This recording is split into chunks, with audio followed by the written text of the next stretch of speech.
शांति। ओम शांति।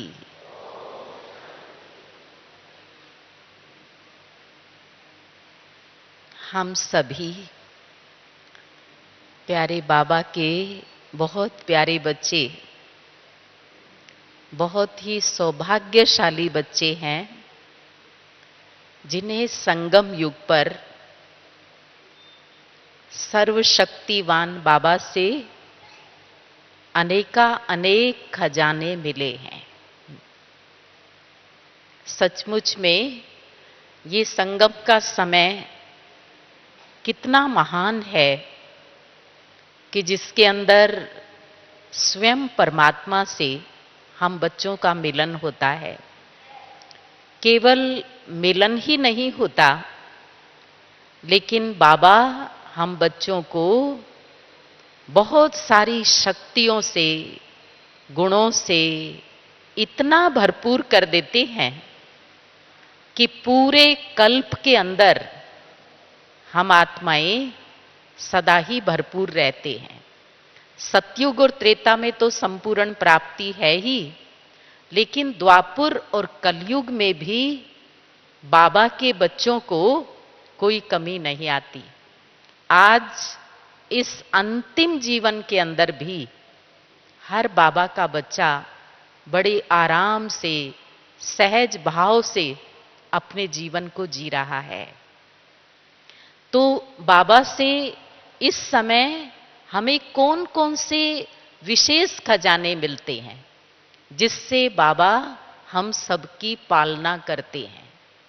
भक्त आत्माएं केवल गायन करती हैं कि भगवान पालनहार है, लेकिन सही अर्थों में उसकी पालना क्या है? सवेरे उठने से लेकर के रात को सोने तक बाबा कितने खजानों से, कितनी शक्तियों से हम बच्चों का श्रृंगार करते हैं।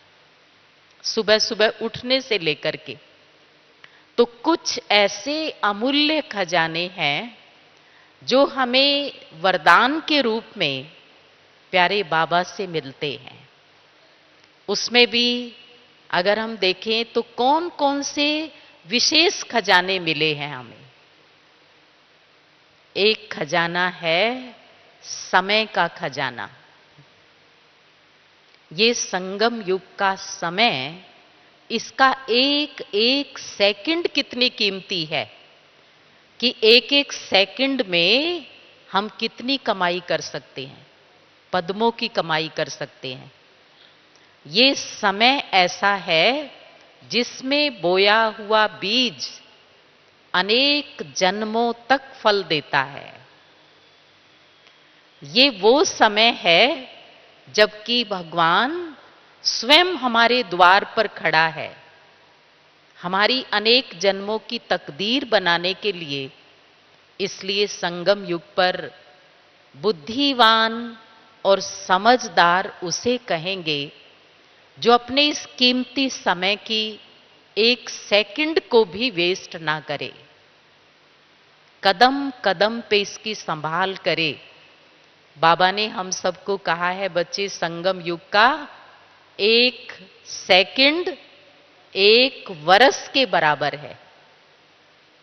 तो मेरा समय कितना कीमती है। बाबा ने तो इस समय को इतना वैल्यूएबल रूप में हमें दिया है, लेकिन हमें ये देखना है कि मैं अपना हर दिन, हर सेकंड कैसे बिता रहा हूं। हमें अपने इस अनमोल खजाने की बहुत बहुत संभाल करनी है।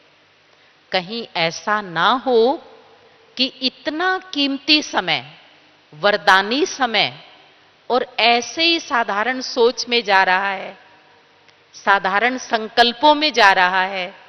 1 दिन, 2 दिन, 10 दिन हम अपने समय का विशेष चार्ट बनाएं, क्योंकि हमारा एक एक सेकंड बहुत बहुत अनमोल है। साधारण चिंतन में, व्यर्थ की बातों में दुर्भावनाओं में, ईर्ष्या द्वेष में ये समय न चला जाए, क्योंकि इस जीवन का जो 1 सेकंड भी हमने वेस्ट किया, वो 1 सेकंड नहीं गया, बहुत लंबे समय की प्राप्ति पर हमने खुद ही लकीर लगा दी। उसके साथ साथ बाबा ने हम सबको समझाया, ज्ञान दिया है कि बच्चे, जो आपका एक एक संकल्प है वो बहुत बड़ा खजाना है। कैसे कि हमारा जो एक एक संकल्प है वो बहुत कुछ रचता है। हमारे संकल्पों में क्रिएटिव एनर्जी है। हर संकल्प कुछ रच रहा है, हर संकल्प रचना कर रहा है। अगर हमारे संकल्प प्योर हैं, पॉजिटिव हैं, पावरफुल हैं, तो हमारे अनेक जन्मों की रचना वैसी ही हो रही है। और अगर हमारे संकल्प व्यर्थ हैं, तो हम अपने लिए वैसी ही रचना कर रहे हैं। हर संकल्प का महत्व है। जैसे कहा जाता, ब्रह्मा जी को संकल्प उठा और सृष्टि रच दी, तो ब्रह्मा के पुत्र और पुत्रियां, हम सभी ब्राह्मण और ब्राह्मणियां जो संकल्प रचते हैं, उससे हमारी सृष्टि का निर्माण होता है। प्रतिदिन हम जो संकल्प रचते हैं, पूरे कल्प की, हर जन्म की हमारी रचना हो रही है। ये सोच करके हर संकल्प उठाना है। जिनके संकल्पों में बहुत श्रेष्ठता है, समर्थ संकल्प हैं, बिल्कुल निश्चिंतता का भाव है, पवित्र संकल्प हैं, तो वो अपने 84 जन्मों के अंदर बिल्कुल निश्चिंत, सदा प्रसन्न चित्त, सदा हर्षित रहेंगे। और जो आत्माएं इस समय पर भगवान से मिलन हुआ, उससे इतने वरदान और शक्तियां मिल रही हैं, और फिर भी अपने संकल्प विकल्पों की जाल बुन करके उसके अंदर ही उलझे रहते हैं। डायरेक्ट ईश्वर से मिलन और फिर भी अपने ही संकल्पों की रचना में उलझे हुए हैं। अगर इस जीवन में बिल्कुल चिंताओं से मुक्त नहीं हुए, तनाव से मुक्त नहीं हुए, तो 84 जन्मों में कैसे होंगे? क्योंकि हमारे इस जीवन की छवि, इस जीवन का चित्र हर जन्म में दिखाई देगा। इसलिए हमें अपने आप के अंदर झांकना है कि मेरा ये संगम युगी जीवन हर दिन बिल्कुल लाइट है, प्रसन्न चित्त है, आनंदमय है, क्योंकि बाबा मेरे साथ है और ये समय मेरे लिए बहुत कल्याणकारी है। इतना बड़ा सहयोग है मुझे। एक तरफ सर्वशक्तिवान बाबा, उसका वरदानी हाथ सिर पर है, दूसरी तरफ समय इतना कल्याणकारी है।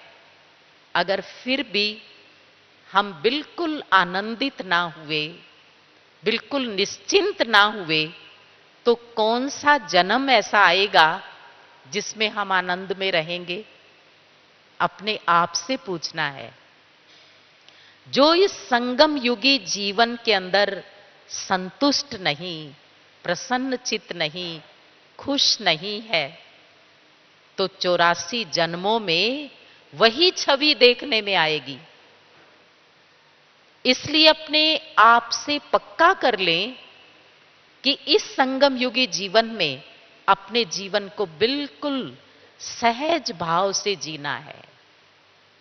दूसरों को नहीं देखना है कि कौन क्या कर रहा है, लेकिन मुझे बिल्कुल लाइट रहना है, हर्षित रहना है, संतुष्ट रहना है और दूसरी आत्माओं को भी अपनी स्थिति के द्वारा सहयोग देना है।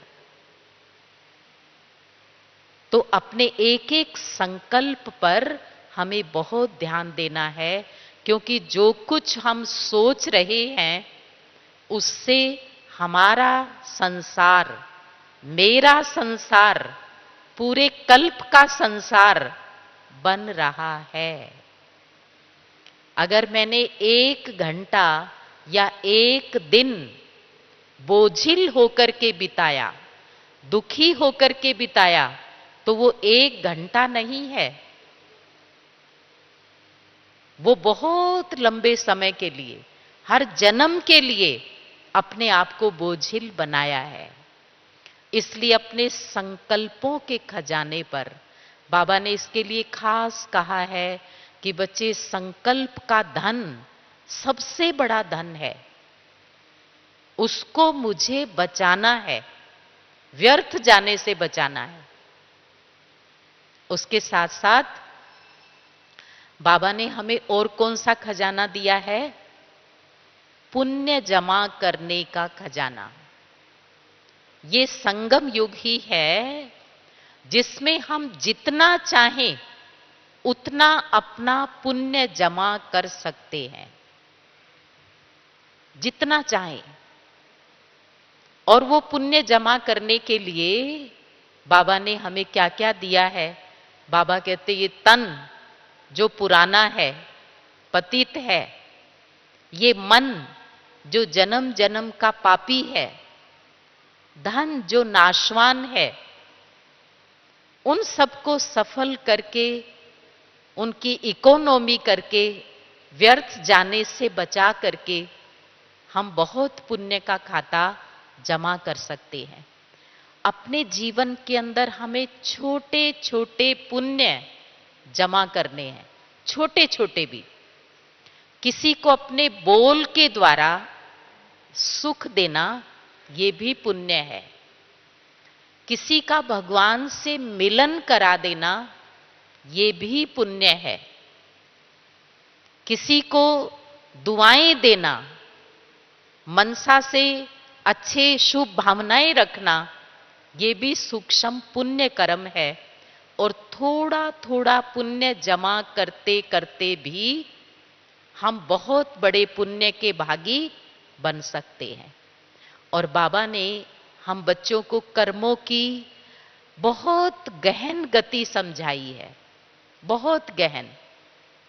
सिर्फ पाप कर्म वही नहीं है जो मोटे मोटे पाप हैं, लेकिन हमारे कारण किसी आत्मा के संकल्प चले, व्यर्थ चला, या उसके मन को ठेस पहुंची, तो ये भी सूक्ष्म पाप है।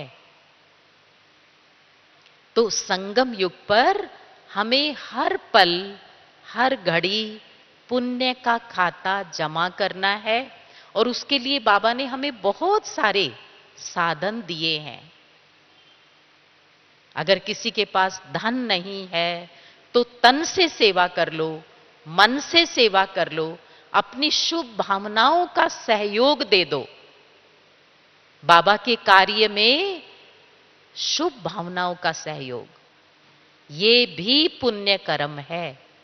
और ये पुण्य कर्म हम जितना थोड़ा थोड़ा भी जमा करते जाएंगे, तो उतना हमारे जीवन के अंदर एक हल्कापन आएगा, एक खुशी आएगी। कई बार हम बहुत कुछ कर लेते हैं, पुरुषार्थ ठीक कर रहे हैं, मुरली भी सुनते हैं, योग भी लगाते हैं, पर फिर भी जीवन में कुछ भारीपन लगता है, खुशी नहीं रहती है, क्योंकि कहीं ना कहीं कुछ ना कुछ सूक्ष्म पाप हमसे हो रहा है।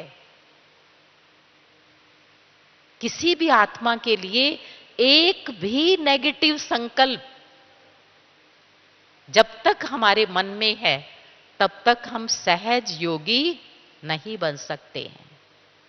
और उसके साथ साथ बहुत बड़ा खजाना बाबा ने जो हमें दिया है वो है खुशी का खजाना। इस संगम युगी जीवन में सदा प्रसन्न चित्त रहना है, खुश रहना है।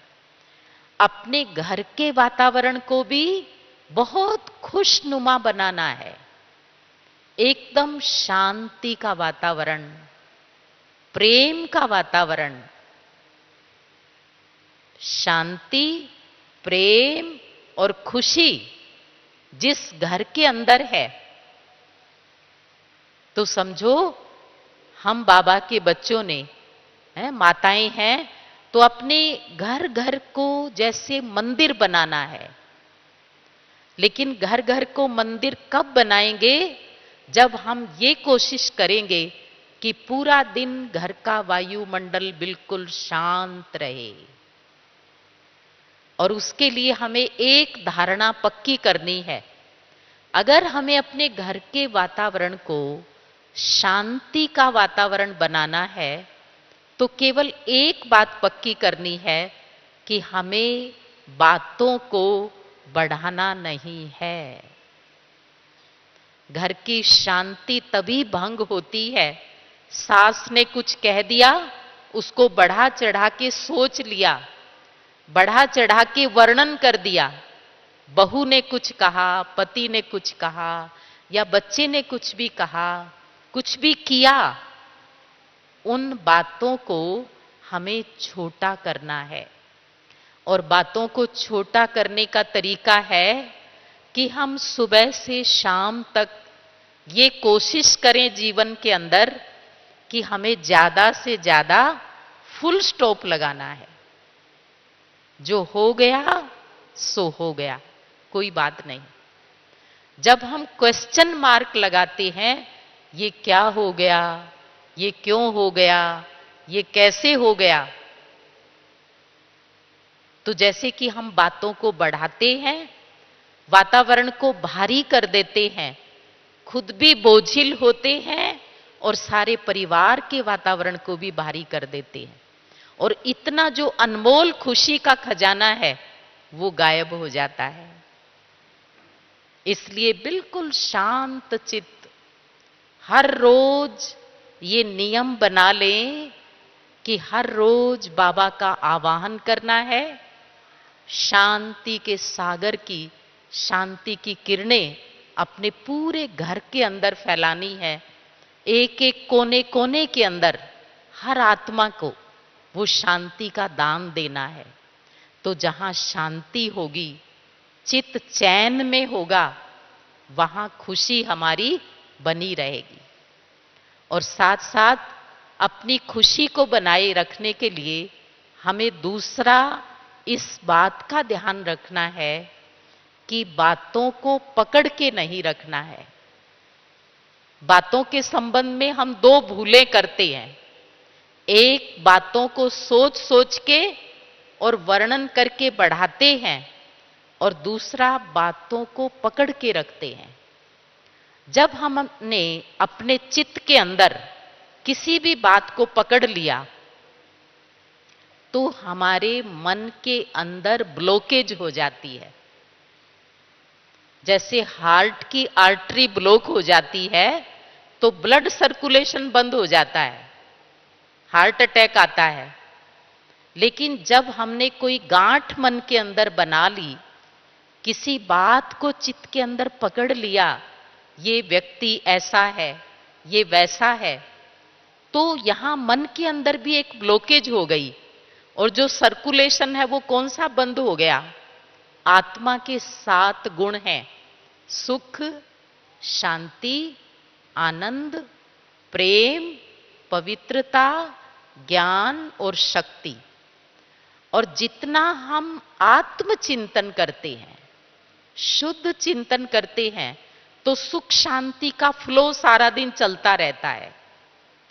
वो शांति और प्रेम का फ्लो हमारे शरीर में भी चलता है, हमारे संबंधों में भी चलता है, घर के वातावरण में भी चलता है। और जैसे ही हमने किसी बात को पकड़ लिया मन के अंदर, तो वो सुख शांति का फ्लो बंद हो जाता है। इस प्रकार से खुशी के खजाने को कायम रखने के लिए हमें अपने मन के अंदर कोई भी कड़वी बातें, बीती बातें, किसी का अवगुण, किसी के बुरा व्यवहार, उससे संबंधित जो भी गांठ है मन के अंदर, उसे बिल्कुल खोलते जाना है।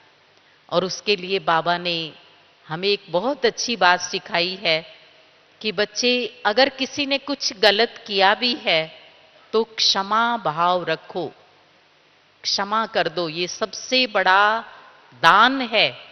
और ये हम उस व्यक्ति को क्षमा नहीं कर रहे, लेकिन अपने आप को क्षमा कर रहे हैं।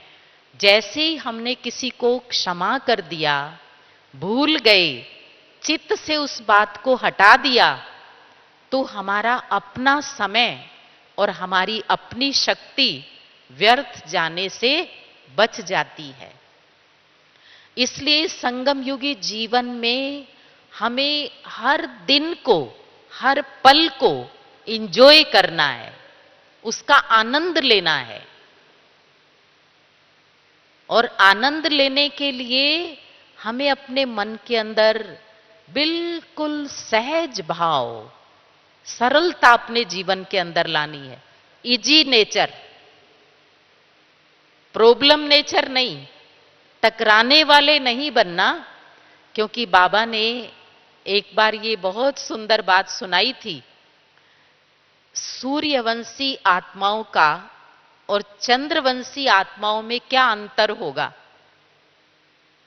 जो सूर्यवंशी आत्माएं हैं वो समाधान स्वरूप होंगी, और जो चंद्रवंश में उतरने वाली आत्माएं हैं वो समस्या स्वरूप होंगी। समाधान स्वरूप माना हर बात को बिंदी लगा के बिल्कुल सरल हो जाना, समाधान। वैसे भी हम देखते हैं सतयुग का जो सिंबल है वो क्या है, श्री कृष्ण है। और श्री कृष्ण हमेशा बांसुरी बजाता है, रास करता है, नाचता है। जबकि दुनिया वालों के हिसाब से जो उसका, श्री कृष्ण का जन्म से लेकर के जो जीवन दिखाया है, तो उसमें कुछ समस्याएं दिखाई हैं। जन्मते ही कभी पूतना आ गई, कभी जो है ना अकासुर आ गया, कभी बकासुर आ गया, कभी जो है ना वो सर्प है 5 मुख वाला। लेकिन हर परिस्थिति से निपट करके वो फिर नाचने लगा। सर्प के ऊपर भी नाच रहा है, पूतना के ऊपर भी डांस कर रहा है। तो ये किस चीज का सूचक है कि जो सूर्य वंश में आने वाली आत्माएं हैं, बातें तो उनके सामने भी आएंगी, समस्याएं तो उनके सामने भी आएंगी, लेकिन वो किसी भी समस्या में उलझेंगे नहीं। उनकी स्थिति इतनी अच्छी होगी, इतनी ऊंची होगी कि हर समस्या नीचे ही रह जाएगी और वो सदा खुशी में नाचते रहेंगे। और चंद्रवंशी आत्माओं का चिन्ह है कि वो कहीं ना कहीं टकराव में आएंगे, उलझते रहेंगे। क्यों और क्या, और उसी में अपना समय और शक्ति वेस्ट करते रहेंगे। इसलिए हम सबको सूर्यवंश का लक्ष्य रखना है। सूर्यवंशी माना जो सदा खुशी में नाचते हैं, जो सदा बाबा की मुरली का मंथन करते हैं, मुरली बजाते हैं, जो बिल्कुल इजी हैं अपने जीवन के अंदर। बाबा ने इस पर भी बहुत सुंदर महावाक्य सुनाए हैं अव्यक्त वाणियों में कि जो मेरे बच्चे सरल स्वभाव हैं, इजी नेचर होंगे, उनकी हर समस्या भी इजी हो जाएगी। जिनका स्वभाव सरल है, उनके संबंध भी सबके साथ इजी होंगे। जिनका स्वभाव सरल है, उनके कर्म भोग भी सरलता से चुकतू हो जाएंगे। इसलिए सदा प्रसन्नचित और खुश रहने के लिए अपने नेचर के अंदर सहजता को भरना है, सरलता को भरते जाना है। और साथ साथ इस खुशी के खजाने को कायम रखने के लिए बाबा कहते, बच्चे घर परिवार के अंदर भी अपने संबंधों को इजी बनाना है तो सबके लिए कुछ अच्छा सोचो, एप्रिसिएट करो, चाहे बच्चे हैं चाहे बड़े हैं। क्योंकि जब हम दूसरों के बारे में अच्छा सोचते और अच्छा बोलते हैं तो वहां संबंधों के अंदर सारा टकराव खत्म हो जाता है और एकदम इजी हो जाते हैं। एक छोटी सी बात मुझे याद आती है कि एक बार एक घर के अंदर एक बहू आती है और जब वो नई शादी करके आती है तो कुछ दिन के बाद ही जो सास है उसका भी स्वभाव थोड़ा गर्म होता है और वो कुछ टोका टाकी करनी शुरू कर देती है और बहू को वो टोकना अच्छा नहीं लगता है। तो थोड़े समय के बाद वो अपने पति से शिकायत करती है, वो भी ज्यादा ध्यान नहीं देता है, तो बहुत टेंशन में रहने लगी क्योंकि सास टोका टाकी जरूर करती थी और उसे टोका टाकी पसंद नहीं थी।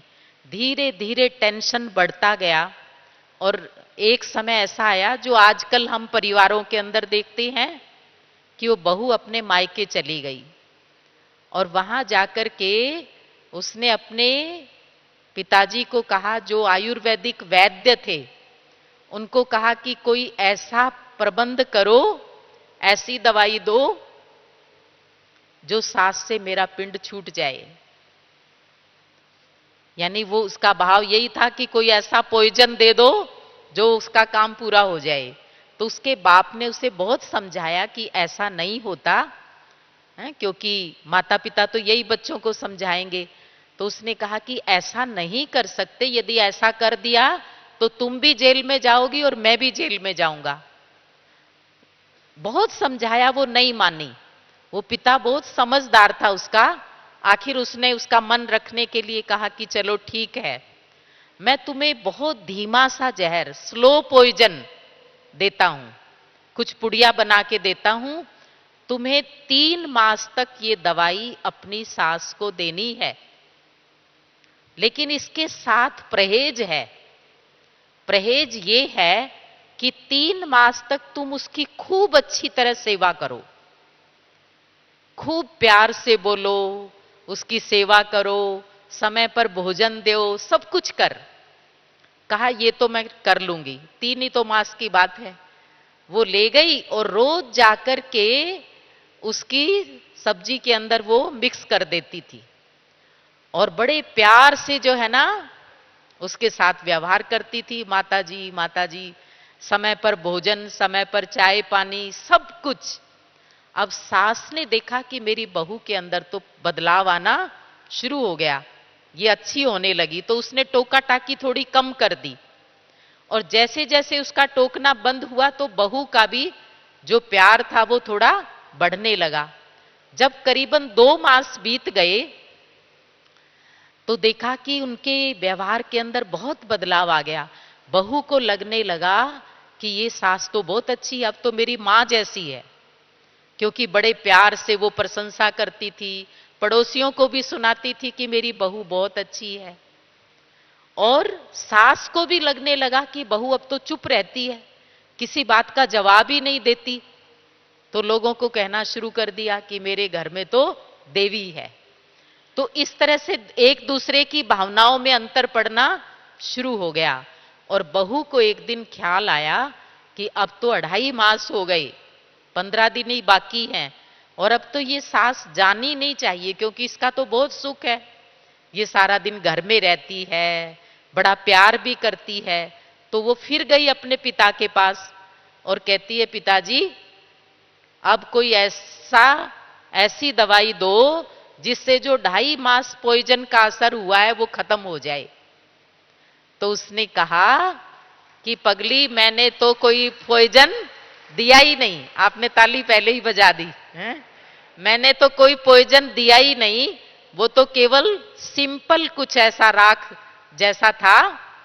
ये केवल तेरे मन के अंदर जो पॉइजन था वो निकालना था। यानी बहू ने सास की प्रशंसा करनी शुरू कर दी और सास ने बहू की।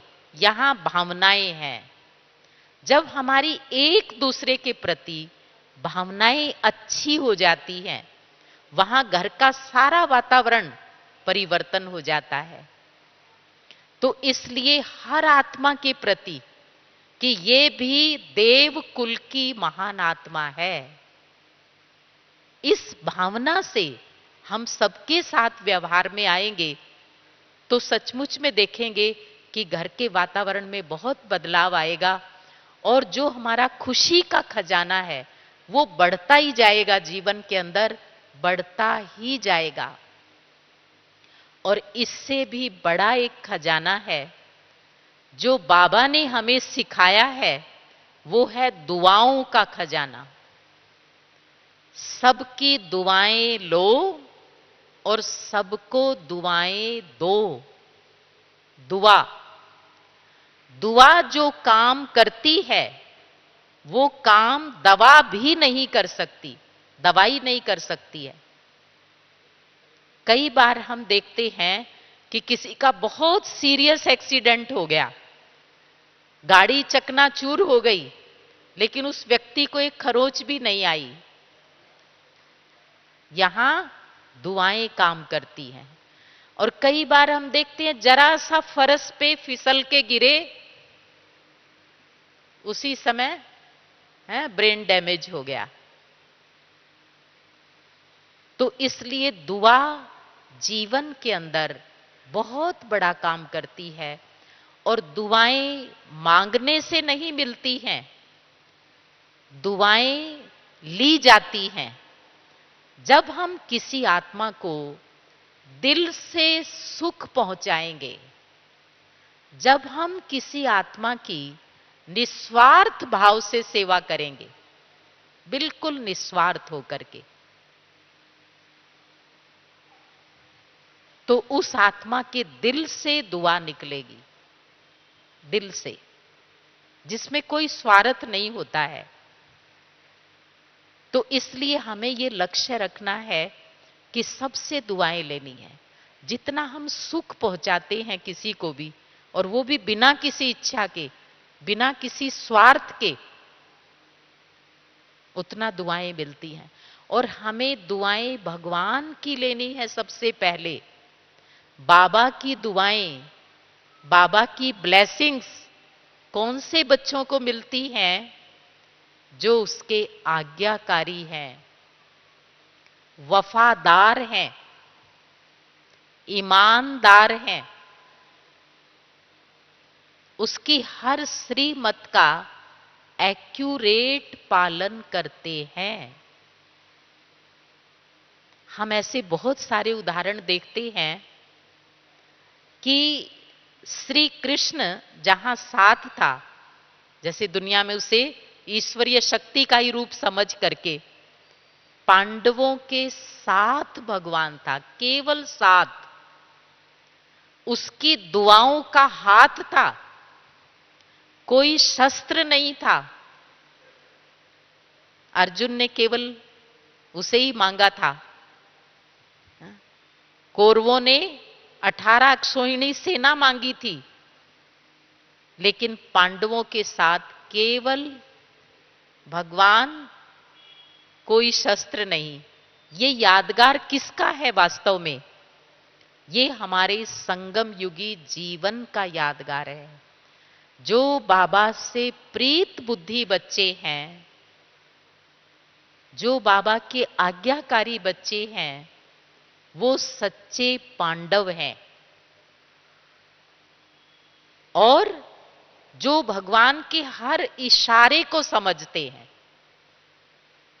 हम सब ये जानते हैं कि पांडवों की जीत अगर श्री कृष्ण साथ ना होता तो नहीं हो सकती थी। हर कदम पे उसने डायरेक्शन दिया, खुद हथियार तो नहीं चलाए। अगर उनके साथ वो ना होता, उसकी डायरेक्शन ना होती, तो पांडव कभी भी भीष्म पितामह को नहीं मार सकते थे, द्रोणाचार्य को नहीं मार सकते थे, दुर्योधन को नहीं मार सकते थे, क्योंकि उसके पास भी वो वज्र का शरीर था। लेकिन जहां इशारा दिया ना, भीम को इशारा दिया कि वार कहां करना है, तो बाबा हम बच्चों का सारथी है, वो हमें डायरेक्शन देता है कि बच्चे ये करो और ये ना करो। जितना हम उसके डायरेक्शन को फॉलो करते हैं, बाबा की मुरलियों में जो श्रीमत के इशारे मिलते हैं, उन इशारों को जितना फॉलो करेंगे तो हमारी जीत, माया पर जीत निश्चित है। इसीलिए बाबा कहते हैं बच्चे साथी को साथ रखो। और दूसरी एक बहुत सुंदर चीज, इन खजानों को सेफ रखने के लिए जो बाबा ने हमें दी है, वो है साक्षी भाव। इन दो शब्दों को भी हम अगर पक्का कर लें, साथी और साक्षी, तो हम बाबा की पूरी श्रीमत को अपने जीवन में उतार सकते हैं। साथी को हर पल साथ रखें और जीवन के अंदर साक्षी भाव। साक्षी का मतलब क्या है? अक्सर तो हम कहेंगे ना, न्यारे होके देखना, लेकिन उस न्यारेपन में भी क्या देखना? इस ड्रामा की हर सीन को, हर परिस्थिति को और हर व्यक्ति के पार्ट को न्यारे होकर देखना। और ड्रामा की एक बहुत जो अनमोल दो तीन चीजें हैं, उनको जीवन में पक्का करना कि ड्रामा का हर सीन निश्चित है। निश्चित है या अनिश्चित है? क्या कहेंगे? निश्चित है। उसे हम तो क्या, भगवान भी नहीं बदल सकता। नहीं बदल सकता ना। तो साक्षी भाव माना निश्चित ड्रामा के हर सीन को निश्चित रूप से देखना। लेकिन हम करते क्या हैं कि ड्रामा की हर सीन को बदलना चाहते हैं। ड्रामा के हर एक्टर की एक्ट को बदलना चाहते हैं। सारा दिन इस प्रयास में रहते हैं कि इसको ऐसे नहीं ऐसे करना चाहिए, बेटे को ऐसे नहीं ऐसे करना चाहिए, बहू को ऐसे नहीं ऐसे करना चाहिए, पति को ऐसे नहीं ऐसे करना चाहिए, ऑफिस में है तो ऑफिसर को ये करना चाहिए, कर्मचारी को ये करना चाहिए। हर किसी के रोल को बदलने के प्रयास में लगे हुए हैं और वो बदल नहीं सकता। तो हमारा प्रयास सार्थक है या निरर्थक है? और जो निरर्थक प्रयास में सारा दिन लगा रहेगा, उसकी खुशी का क्या हाल होगा? जो काम हो ही नहीं सकता।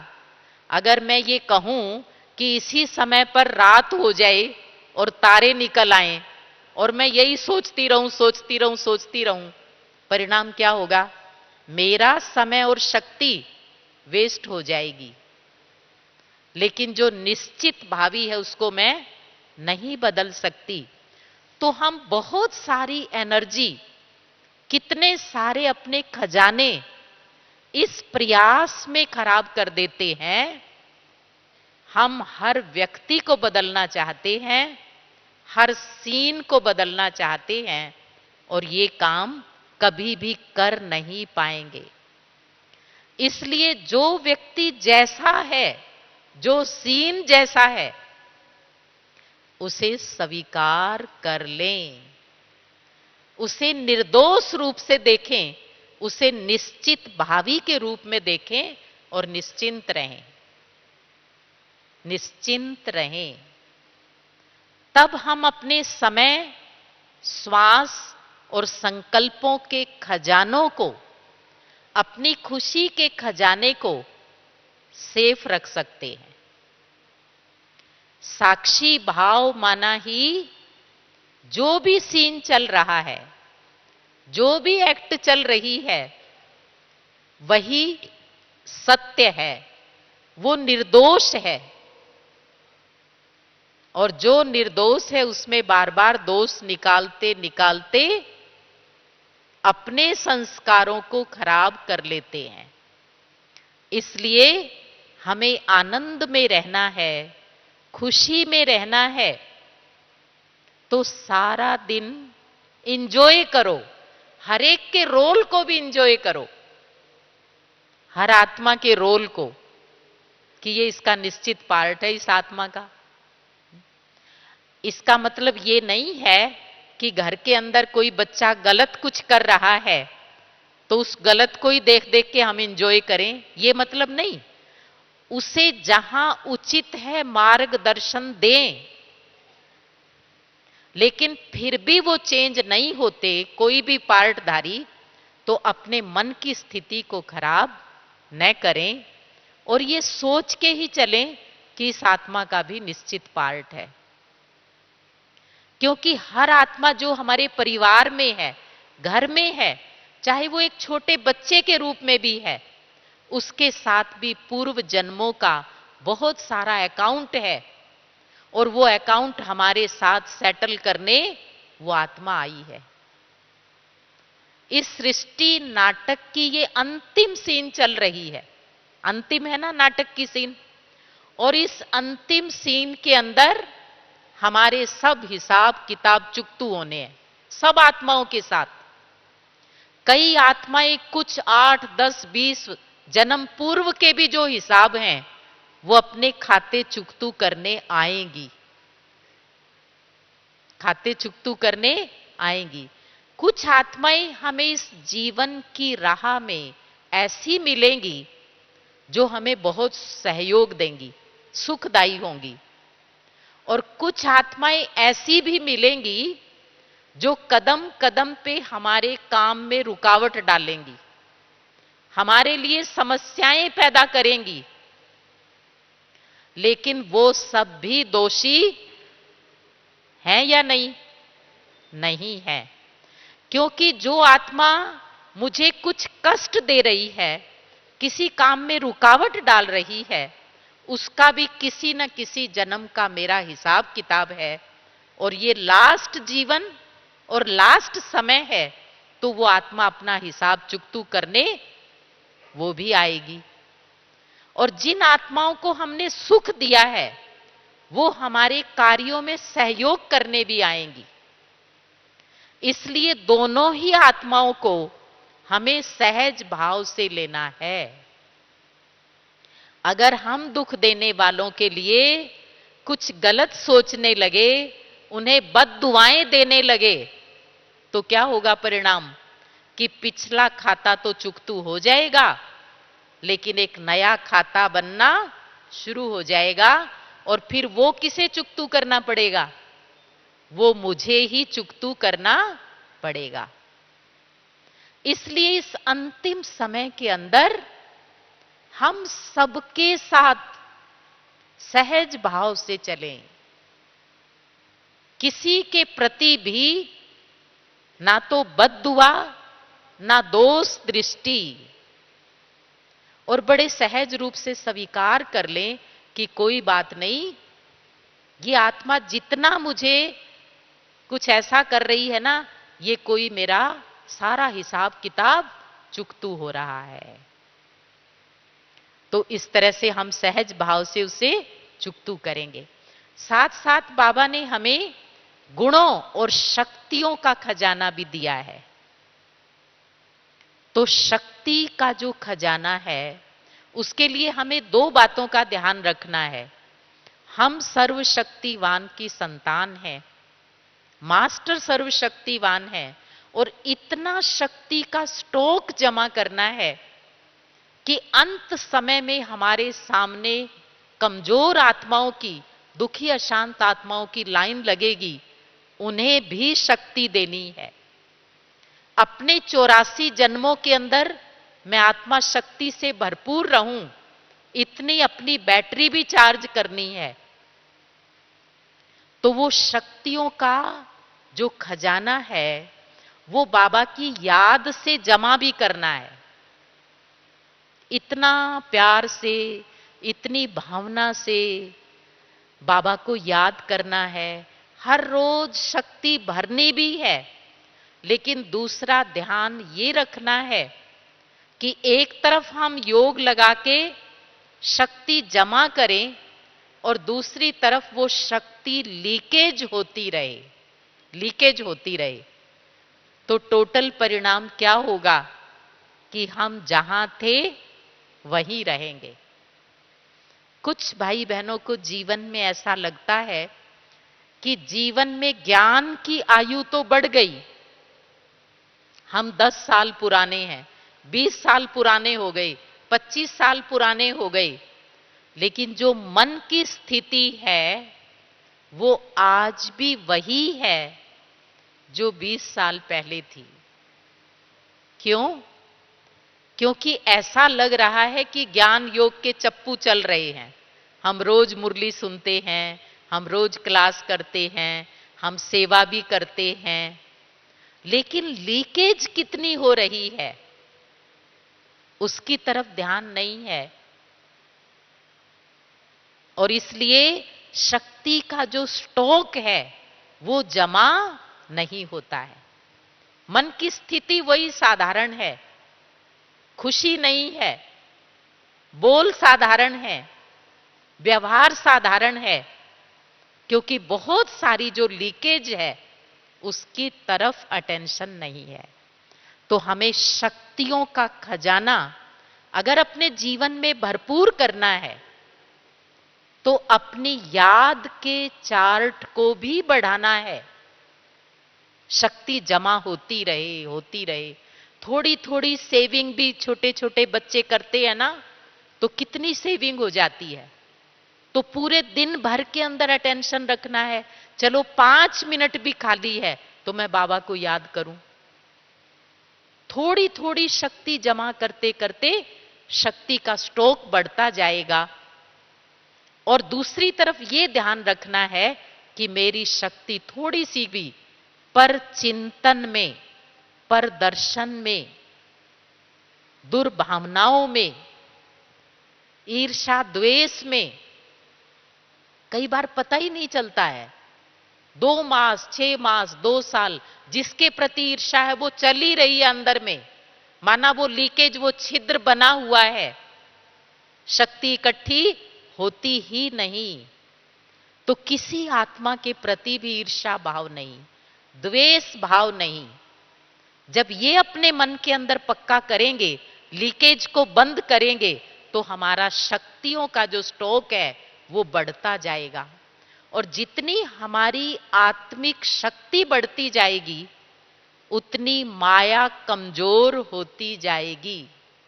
माया क्या चीज है वास्तव में? हम माया माया बोलते हैं ना, माया क्या चीज है?